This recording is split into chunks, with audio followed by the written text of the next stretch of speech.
It all started on a golden June afternoon, just days after Daniel and I exchanged vows. I had officially become Isla Monroe, married to the man I'd fallen for during a college semester abroad. After years of long-distance love, late-night arguments, and endless wedding planning, we'd finally tied the knot in a lakeside ceremony near Lake Tahoe, surrounded by family and friends. But the one part I had poured my heart into wasn't the dress or the venue. It was the honeymoon. I had planned it for months, obsessing over every detail. We chose Santorini, Greece, a place that promised the perfect blend of peace and adventure.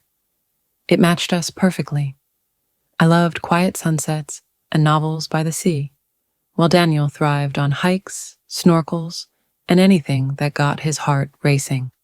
From the moment we arrived, the island enchanted us. The warm air carried hints of sea salt and jasmine, and the white cliffside homes sparkled under the sun. Our suite in Oya overlooked the caldera, and the floor-to-ceiling windows opened straight to the sea. A private plunge pool sat nestled into the stone. I remember thinking, this is the beginning of everything.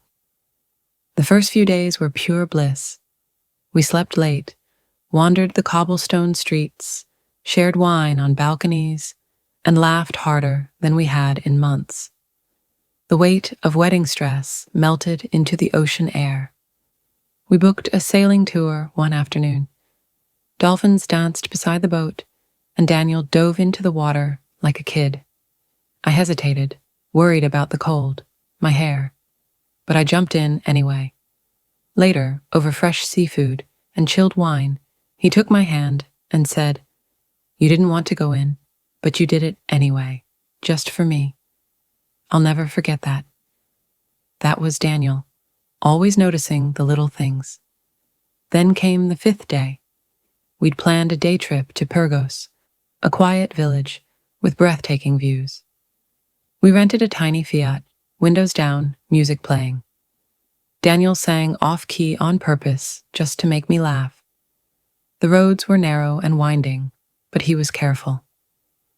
A light rain started as we climbed higher. Then, out of nowhere, a goat darted across the road. Daniel swerved. The tires slipped on the slick pavement. The car spun twice before slamming into a stone barrier.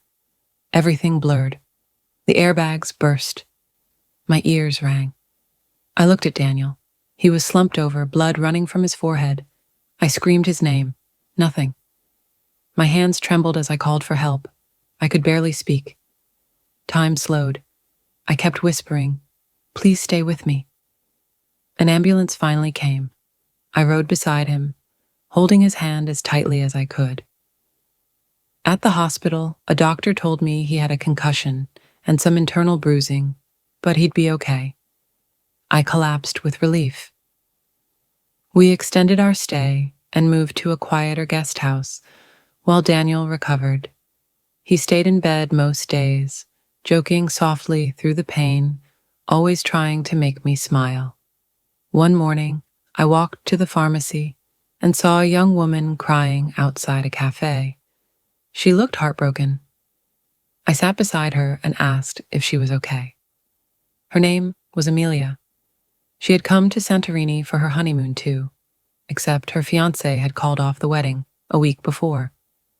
She came alone, hoping to heal. We talked for hours.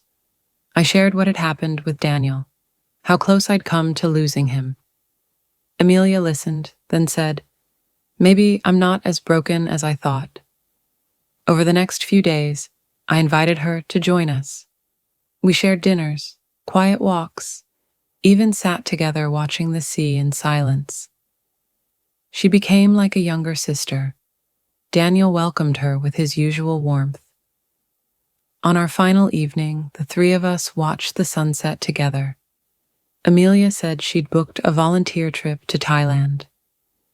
"Your kindness reminded me that there are still good people in the world," she told us.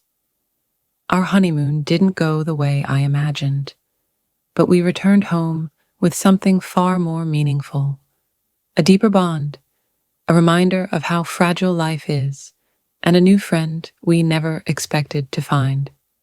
No one tells you this about marriage. It's not just about candlelit dinners and picture-perfect views. It's about what you do when life takes a sudden turn, when you're scared, uncertain, and holding on for dear life. It's about staying present, giving love, and opening your heart even when it hurts. That's what I'll always remember about our honeymoon. Not the crash or the chaos, but the quiet moments of grace and connection that came after.